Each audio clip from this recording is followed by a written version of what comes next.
Então, vamos dar continuidade aqui à discussão do nosso plano de curso, dar continuidade à nossa discussão, e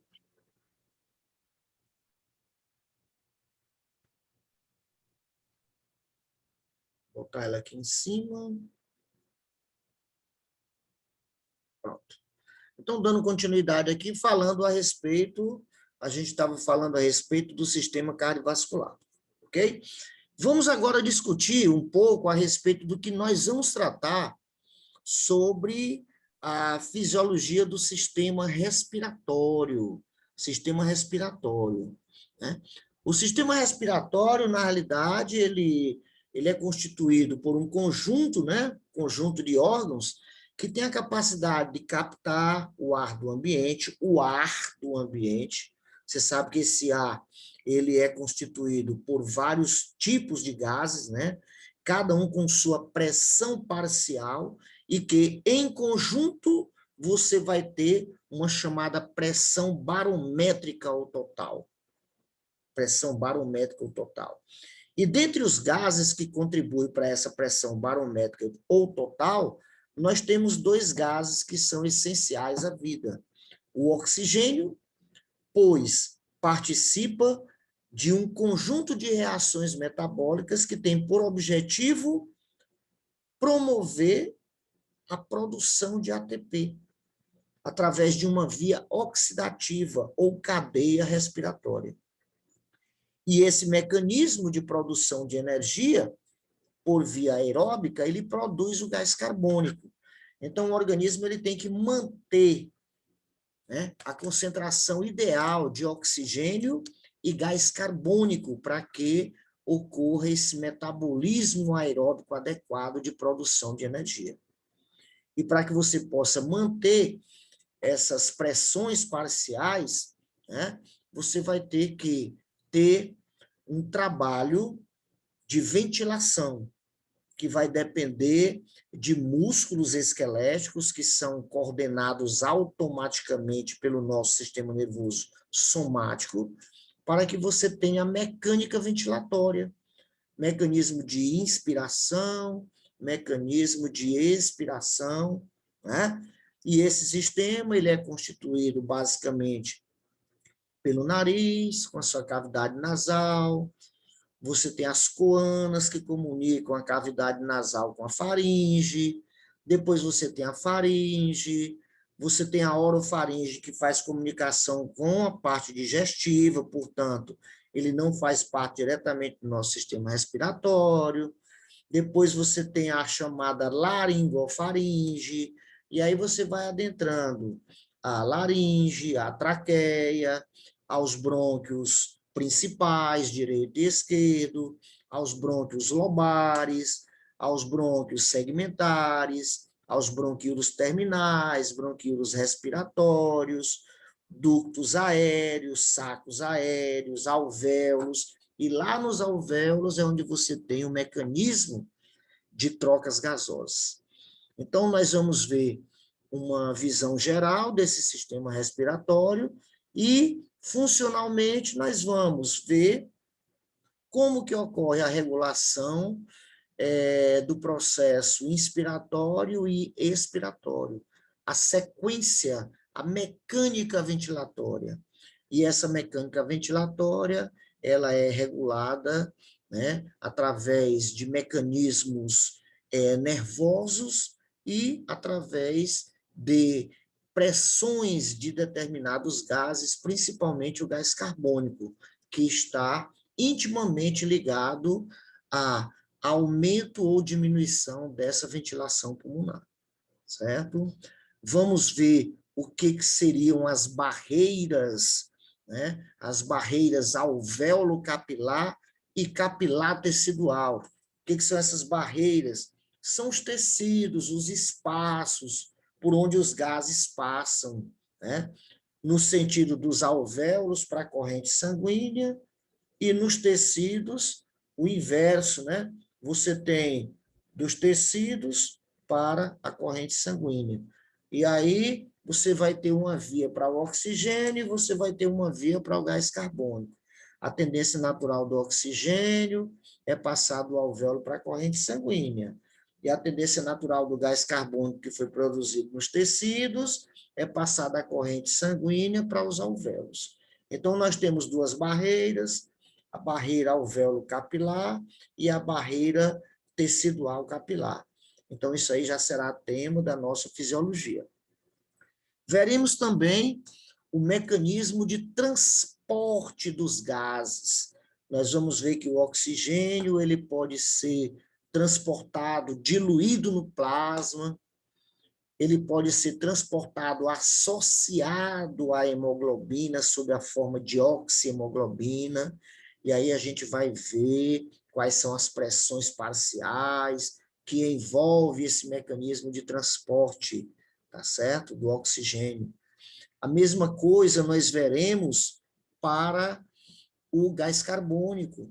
O gás carbônico ele é tão importante que até o mecanismo de transporte desse gás ele é mais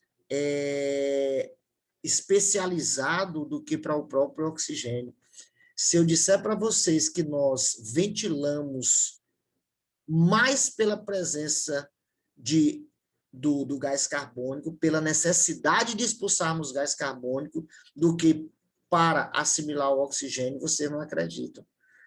Sem gás carbônico, nós não conseguiríamos ventilar. Não conseguiríamos. Nós não teríamos o processo de entrada e saída de ar dos pulmões. E nós vamos tratar isso aí lá na nossa fisiologia do sistema respiratório. Ok?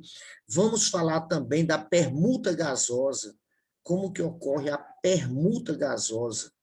Quais são as pressões parciais dos gases que vão influenciar na passagem do oxigênio do alvéolo para os capilares e na passagem do gás carbônico dos capilares para o alvéolo.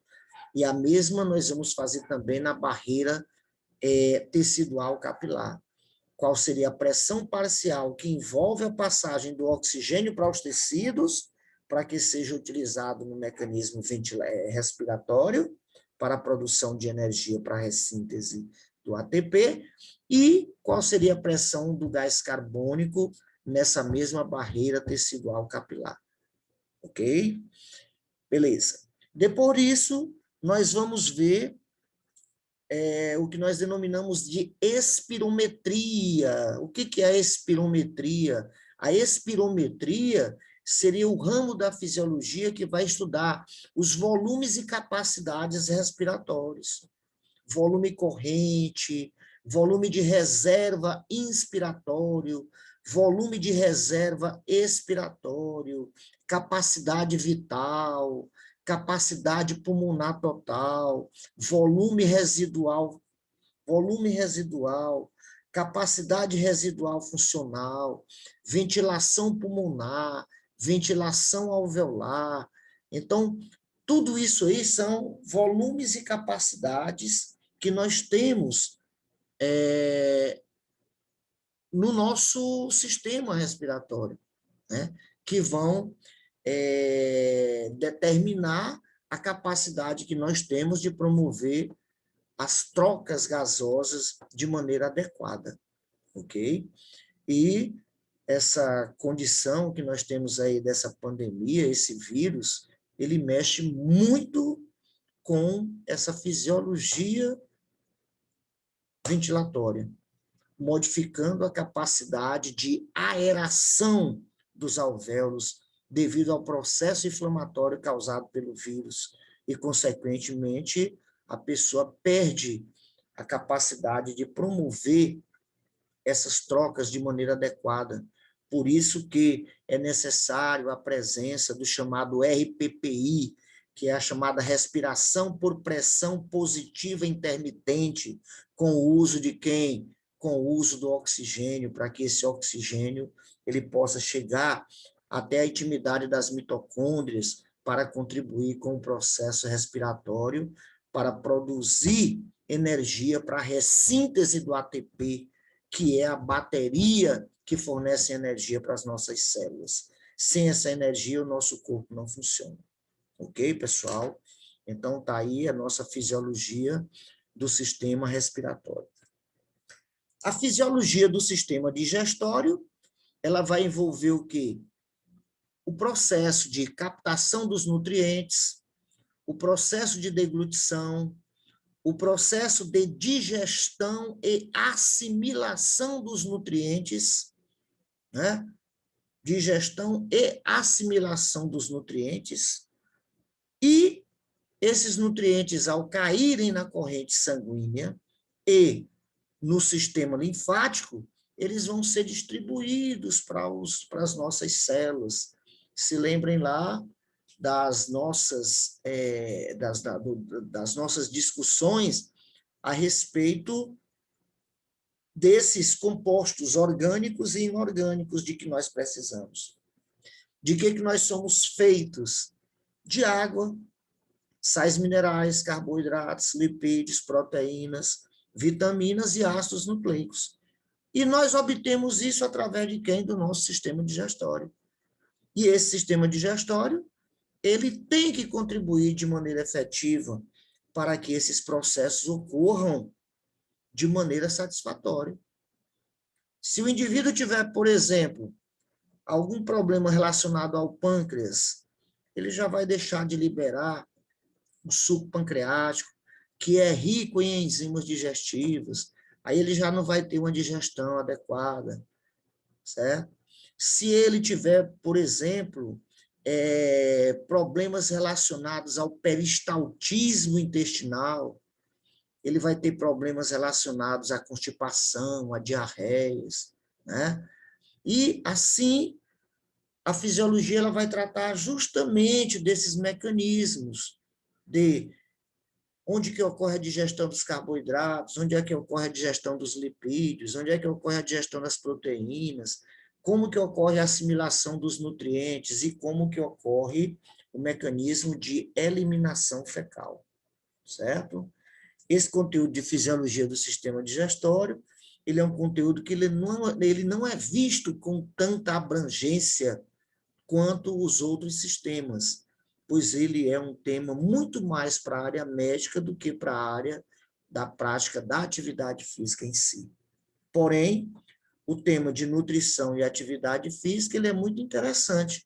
E, é claro, esse tema ele vai ser abordado justamente aqui na área de bioenergética, onde nós vamos associar a questão da nutrição, a prática da atividade física, que, é claro, eles estão intimamente interrelacionados, porque a atividade física depende, basicamente, da energia que é liberada através de quem? Dos sistemas energéticos, que estão envolvidos diretamente com o mecanismo nutricional. Ok? Um outro tema também que é abordado de uma maneira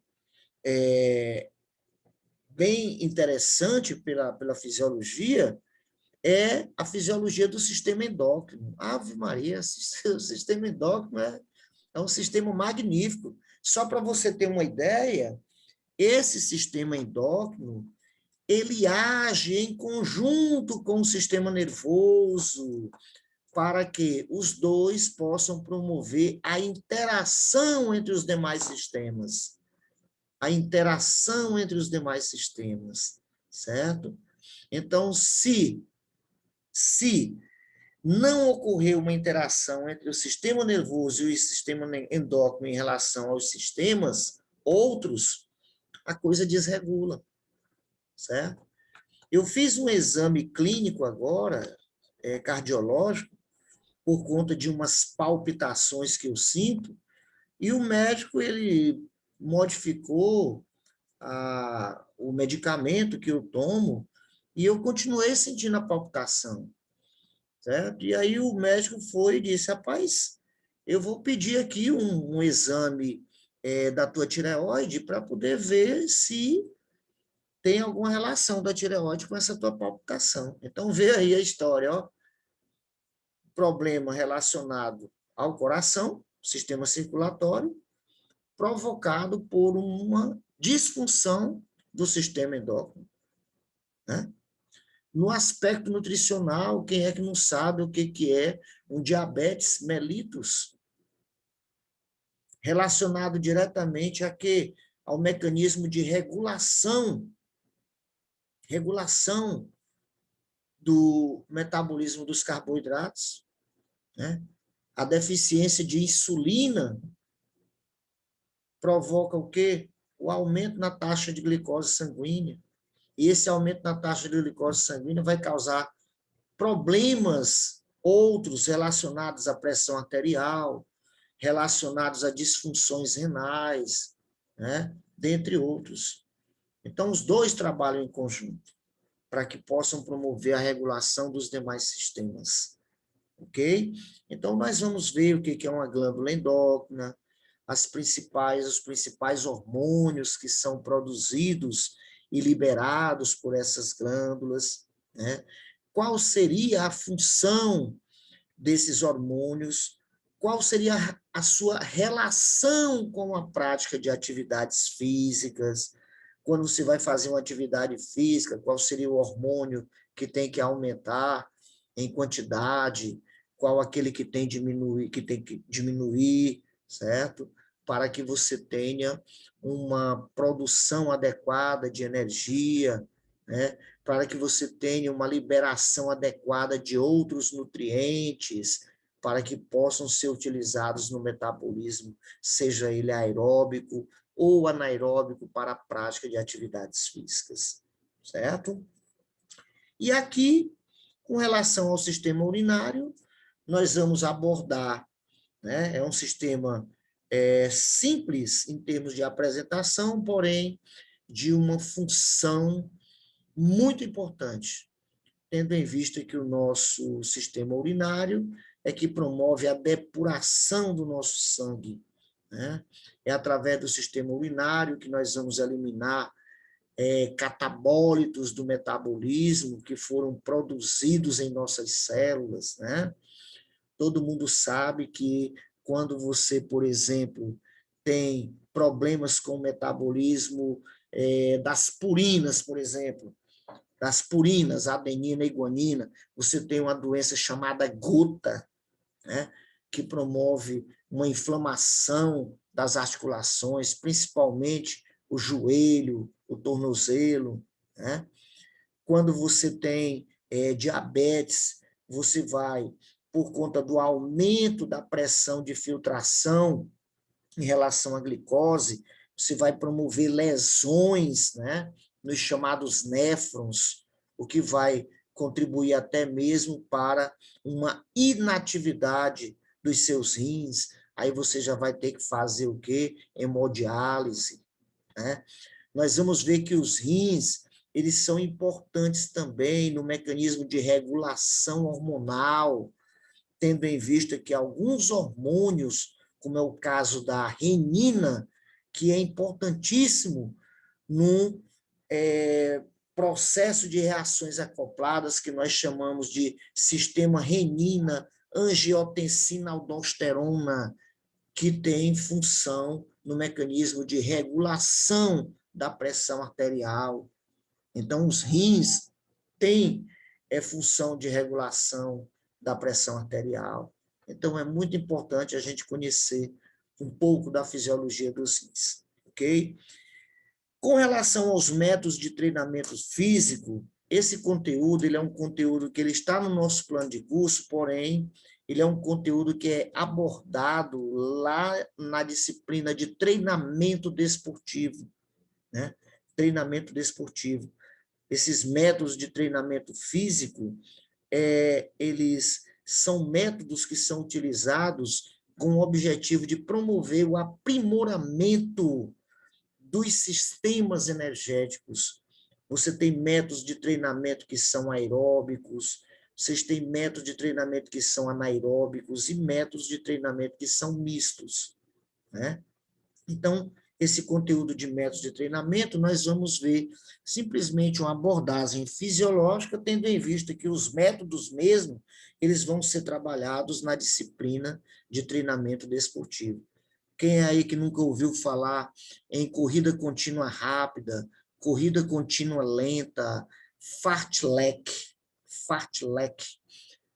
musculação, treinamento intervalado, né? Treinamento intervalado, são alguns métodos de treinamento que são utilizados para promover a melhoria dos sistemas energéticos. Estão pedindo para poder eu aceitar, porém não está aparecendo convite. Algum colega que está pedindo aí para aceitar e não está aparecendo convite aqui, certo? Tem alguma coisa errada aí. Não está aparecendo convite, ok? Então, vamos aqui. Continuando. Método de treinamento aí, estamos finalizando aqui. Aspectos ambientais relacionados à prática de atividade física. Um conteúdo também muito interessante. Aspectos ambientais relacionados à prática da atividade física. O que é isso? Meus amores, vocês devem saber, Alan Ito, é você o aluno do Bruno, é você o aluno do Bruno. Tem aqui as informações.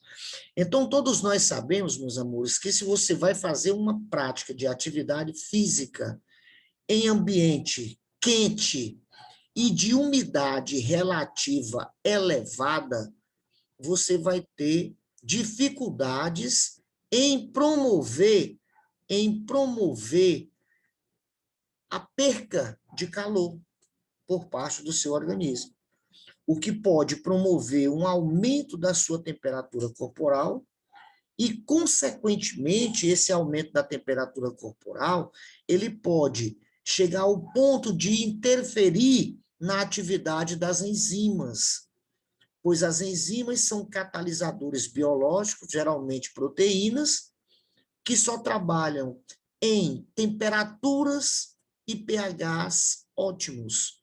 Temperatura e pH ótimos.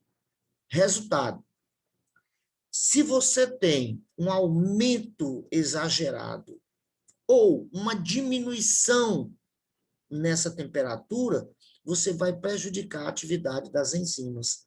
E, consequentemente,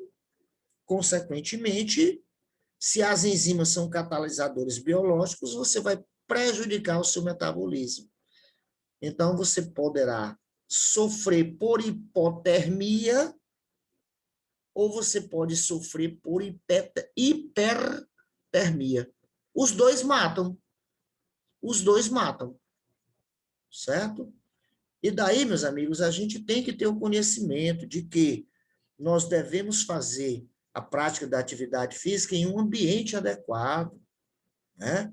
Onde a temperatura seja próxima da temperatura do seu corpo, né? Uma temperatura amena, que você possa perder calor com fluência para o ambiente, né? O tipo de vestimenta que você deve utilizar. Existem pessoas que pensam que queimar gordura é você aquecer a gordura ao ponto de ela derreter e sair não sei por onde. Tem gente que pensa que emagrecer é isso. E, na realidade, o termo queimar gordura é metabolizar, é utilizar os ácidos graxos nas fontes energéticas para que você possa, assim, produzir energia e utilizar essa energia na prática de atividades físicas. Né?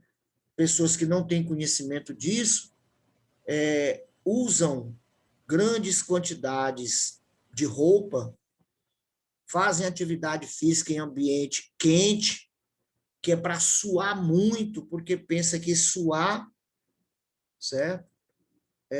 Suar é queimar gordura. Pensa que o suor é a gordura derretendo, e não é isso, né? Cuidado com... E, professor? Oi. E por que os profissionais...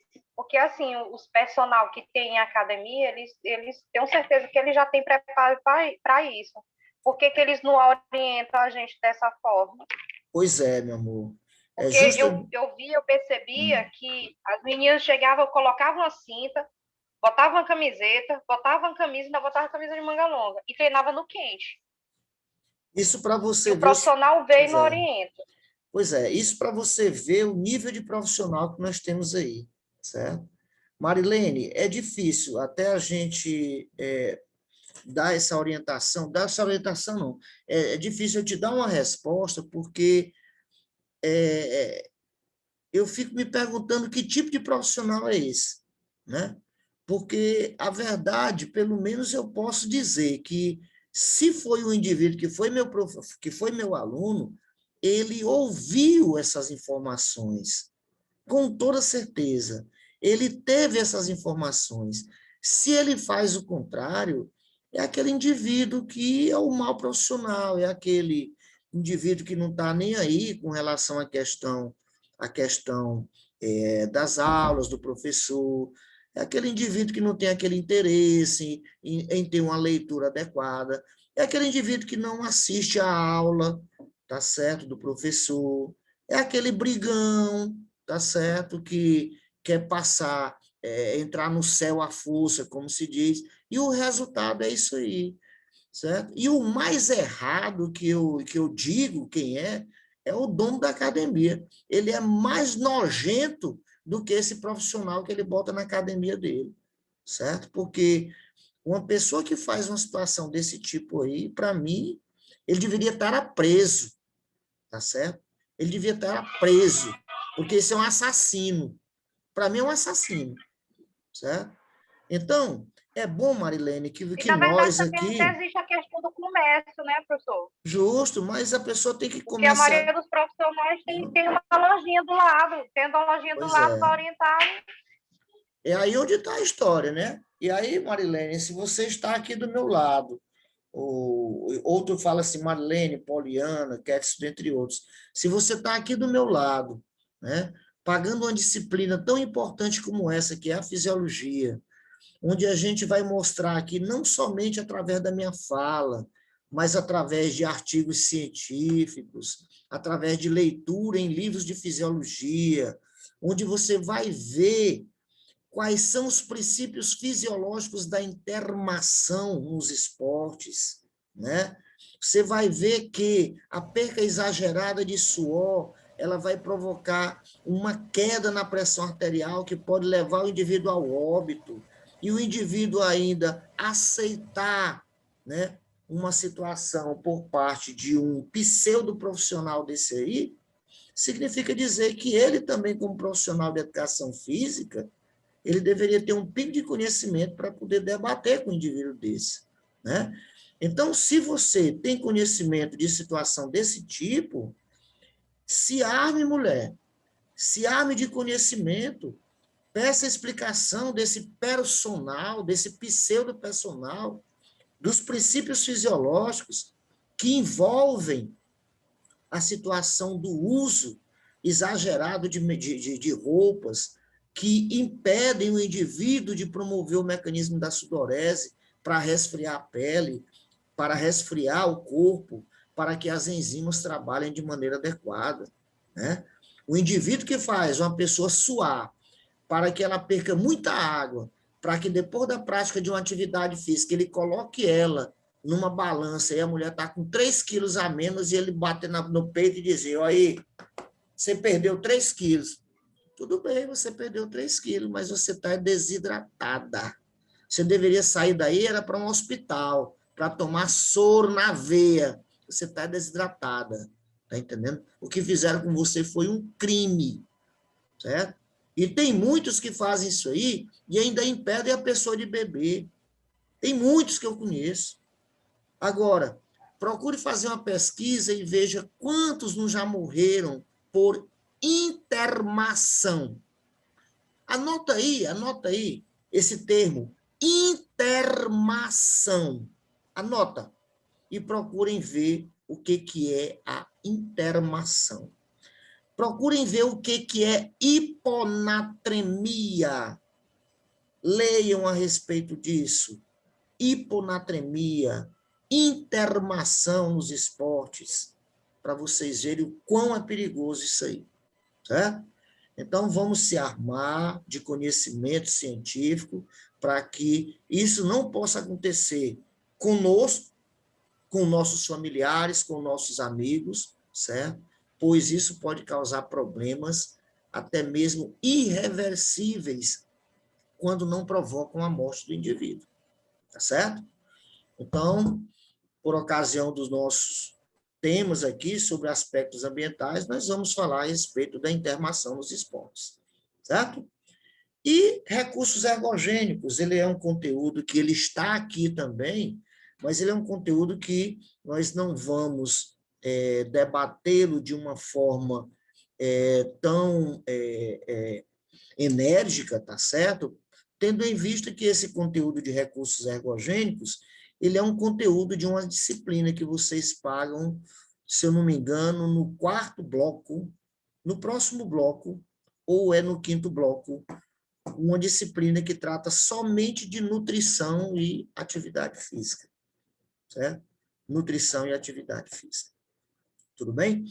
Então, temos aí, meus amores, aqui, ó, o conteúdo da nossa ementa.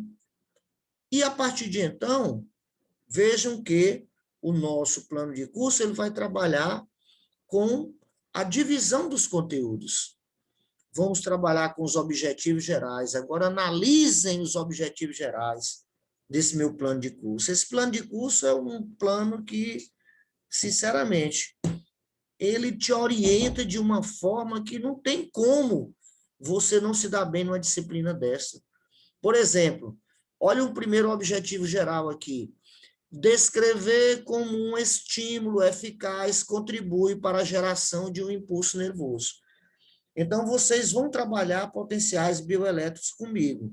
Eu vou dizer para você o que é um estímulo, eu vou falar a respeito de concentrações iônicas no líquido extracelular, no líquido intracelular, e vou identificar para você como um estímulo ele pode influenciar no que nós chamamos de permeabilidade da membrana, contribuindo para a entrada do sódio. E a entrada do sódio, ela inverte a polaridade da membrana, gerando o quê? Gerando o impulso nervoso, que é uma atividade elétrica no ponto de aplicação do estímulo e que vai se autopropagar por toda a membrana. Tá certo? Então, tá bem aqui. Aqui você já tem um questionário que vai te orientar. Ele vai te dizer se tu é capaz ou não de ser aprovada e ser uma profissional ou um profissional de mão cheia na sua disciplina de fisiologia. Se tu não sabe descrever como é que um estímulo eficaz contribui para a geração de impulso nervoso, tu não aprendeu nada de potenciais bioelétricos. E como é que tu quer saber como é a fisiologia do sistema nervoso? Fica difícil, tá bom? Eu vou dar uma outra interrompida aqui no compartilhamento, certo? Espero vocês agora no nosso próximo encontro, certo? Nós vamos já entrar em uma outra sala, ok, pessoal? Interromper o compartilhamento. Ok, professor. Estou encerrando aqui.